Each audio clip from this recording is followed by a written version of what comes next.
ಗುರಿಯನ್ನು ಅಬಕಾರಿ ಇಲಾಖೆಗೆ ನೀಡಲಾಗಿದೆ. ನೋಂದಣಿ ಮತ್ತು ಮುದ್ರಾಂಕ ಆಸ್ತಿ ನೋಂದಣಿಯನ್ನು ಸುಗಮಗೊಳಿಸಲು ನೋಂದಣಿ ಮತ್ತು ಮುದ್ರಾಂಕ ಇಲಾಖೆಯ ಇ ಖಾತಾ ವ್ಯವಸ್ಥೆಯನ್ನು ಪರಿಚಯಿಸಿದೆ.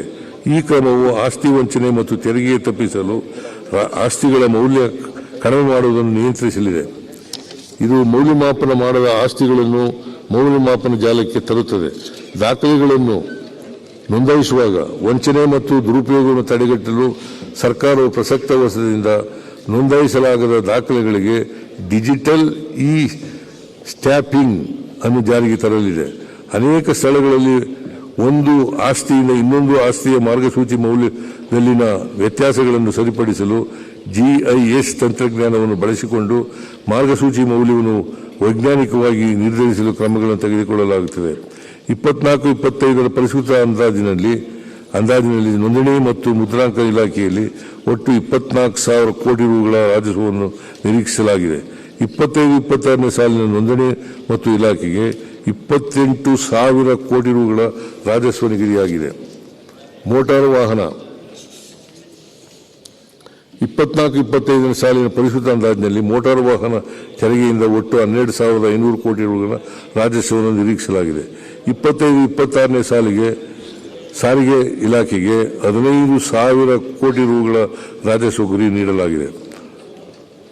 ಗಣಿ ಮತ್ತು ಭೂ ವಿಜ್ಞಾನ 24-25ರ ಪರಿಷ್ಕೃತ ಅಂದಾಜಿನಲ್ಲಿ ಗಣಿಗಾರಿಕೆಯಿಂದ ಒಟ್ಟು 7,250 ಕೋಟಿ ರೂಗಳ ರಾಜಸ್ವವನ್ನು ನಿರೀಕ್ಷಿಸಲಾಗಿದೆ.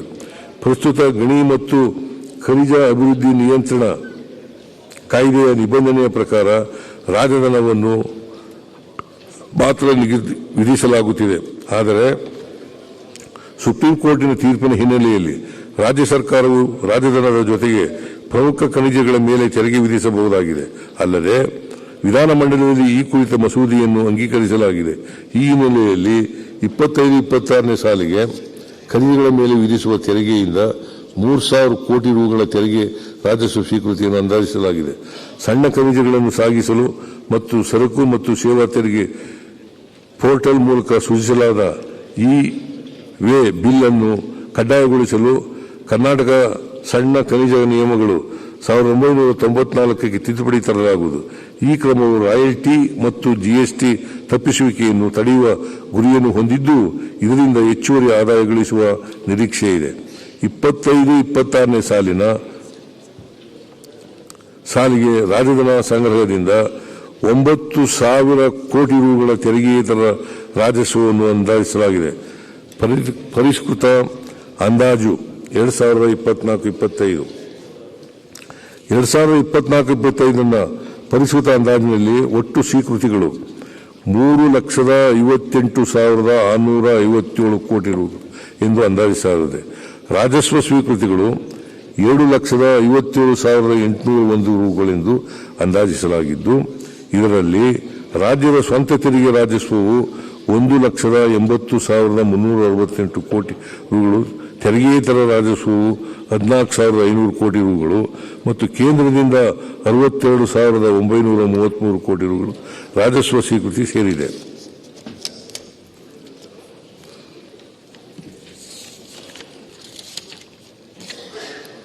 ಎರಡ್ 2024-25ರ ಪರಿಷ್ಕೃತ ಅಂದಾಜಿನಲ್ಲಿ ಒಟ್ಟು ವೆಚ್ಚವು 3,65,865 ಕೋಟಿ ರೂಗಳು ಎಂದು ಅಂದಾಜಿಸಲಾಗಿದೆ. ಇದರಲ್ಲಿ 7,83,928 ಕೋಟಿ ರೂಗಳ ರಾಜಸ್ವ ವೆಚ್ಚ ಮತ್ತು ಸಾಲ ಮರುಪಾವತಿ ಒಳಗೊಂಡು ಬಂಡವಾಳ ವೆಚ್ಚ 81,937 ಕೋಟಿ ರೂಗಳು ಸೇರಿದೆ.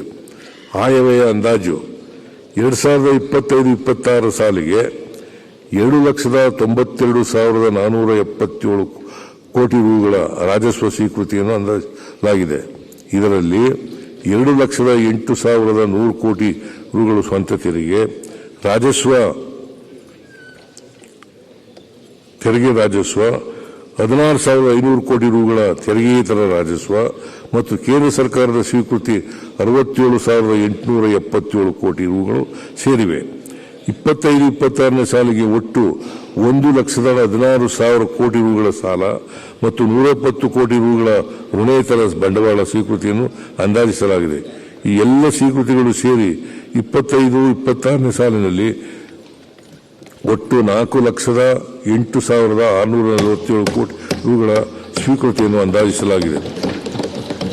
25-26 ಆಯವ್ಯಯದಲ್ಲಿ ಒಟ್ಟು 4,09,549 ಕೋಟಿ ರು ವೆಚ್ಚವನ್ನು ಅಂದಾಜಿಸಲಾಗಿದೆ. ಇದರಲ್ಲಿ 3,11,739 ಕೋಟಿ ರು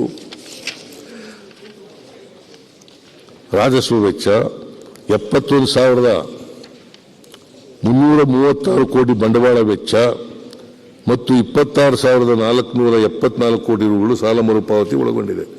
25-26ನೇ ಸಾಲಿಗೆ 19,262 ಕೋಟಿ ರುಗಳ ರಾಜಸ್ವ ಕೊರತೆಯನ್ನು ಆಯೋಜಿಸಲಾಗಿದ್ದು, ಜಿಎಸ್ಡಿಪಿಯ ಶೇಕಡ 0.63ರಷ್ಟಿದೆ. ವಿತ್ತೀಯ ಕೊರತೆ 90,428 ಕೋಟಿ ರುಗಳು ಎಂದು ಅಂದಾಜಿಸಲಾಗಿದ್ದು, ಜಿಎಸ್ಡಿಪಿಯ 2.9ರಷ್ಟಿದೆ. ಶೇಕಡ 25-26ರ ಅಂತ್ಯಕ್ಕೆ ರಾಜ್ಯದ ಒಟ್ಟು ಹೊಣೆಗಾರಿಕೆಗಳು 7,64,655 ಕೋಟಿ ರುಗಳು ಎಂದು ಅಂದಾಜಿಸಲಾಗಿದ್ದು, ಜಿಎಸ್ಡಿಪಿಯ 24.91ರಷ್ಟಿದೆ. 25-26ನೇ ಸಾಲಿಗೆ ರಾಜ್ಯದ ವಿತ್ತೀಯ ಕೊರತೆ ಮತ್ತು ಹೊಣೆಗಾರಿಕೆಗಳನ್ನು ಕರ್ನಾಟಕ ಆರ್ಥಿಕ ಹೊಣೆಗಾರಿಕೆ ಅಧಿನಿಯಮದ ಮಾನದಂಡದಂತೆ ಪಾಲನೆ ಮಾಡಲಾಗಿದ್ದು, ವಿತ್ತೀಯ ಶಿಸ್ತನ್ನು ಕಾಯ್ದುಕೊಳ್ಳಲಾಗಿದೆ. ಆನೆಯ ನೇರಿಕೊಂಡು ಓದಿದರೆ ನೀವು ಕುದುರೆಯ ನೇರಿಕೊಂಡು